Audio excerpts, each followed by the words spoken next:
Assalamualaikum warahmatullahi wabarakatuh. Perkenalkan, nama saya Muhammad Farhan.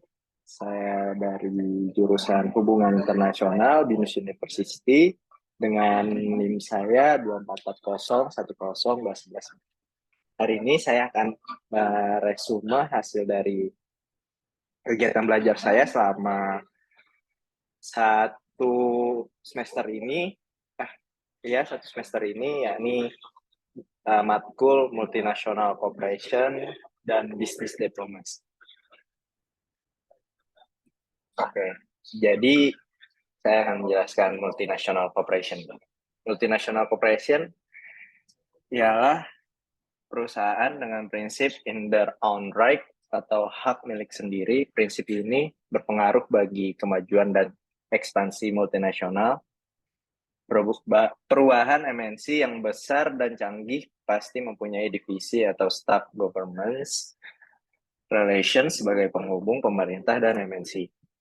Dan selanjutnya, teori Susan Strand, 4 struktur ekonomi yang penting. Yang pertama ada struktur militer, yakni melalui pendekatan militer, contohnya VOC datang ke Indonesia. Dan yang kedua ada struktur industri, yakni memasarkan produknya hingga menguasai resource-nya. And then yang ketiga struktur keuangan, menciptakan kredit kepada negara lain. Dan terakhir ada struktur teknologi, yaitu teknologi yang dihasilkan berguna bagi negara lain. Dan selanjutnya saya jelaskan hubungan multinasional dan state actor.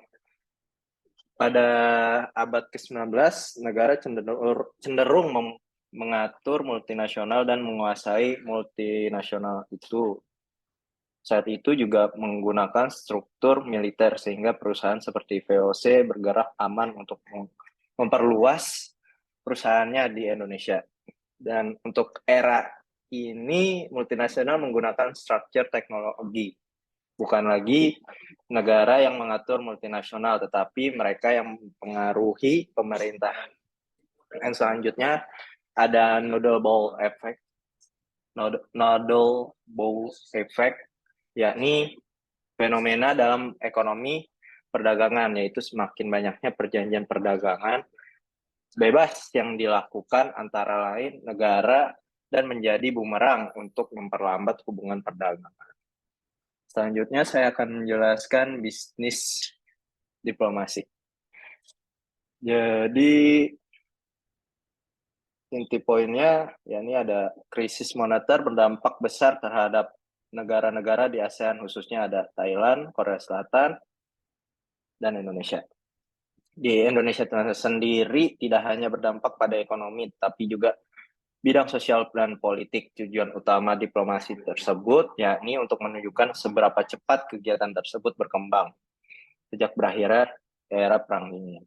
Selanjutnya ada strategi pembangunan geopolitik dan perspektif multi-level governance. Ya, ini ada dua komponen penyusun utamanya, ada diplomasi bisnis dan diplomasi ekonomi.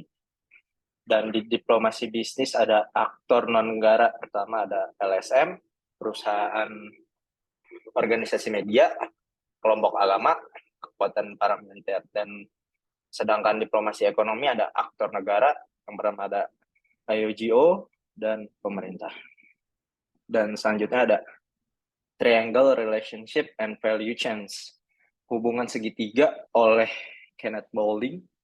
Yang pertama ada ekonomi pasar yang dijelaskan oleh Kenneth Boulding sendiri, dan selanjutnya ada kebijakan atau negara, pemerintah atau kebangsaan, dan selanjutnya ada komunitas atau masyarakat atau yang bisa dikenal publik atau LSM. Selanjutnya ada regionalisme dan regionalisasi serta hubungan dengan aliran uang dan barang. Pertama, regionalisme, ya ini paham tentang wilayah yang cukup jelas, tidak ada unsur lain, faktor lain dan faktor sejarah dan geografis dalam bidang sosial dan politik. Contohnya ada Indonesia, negara di kawasan Asia Tenggara. Untuk materi yang telah saya sampaikan itu adalah hasil resume saya, dan hasil ini saya dapatkan dari dosen saya yang bernama Bapak Roseno Aji. Terima kasih atas pengajarannya, telah selama setahun ini mengajar saya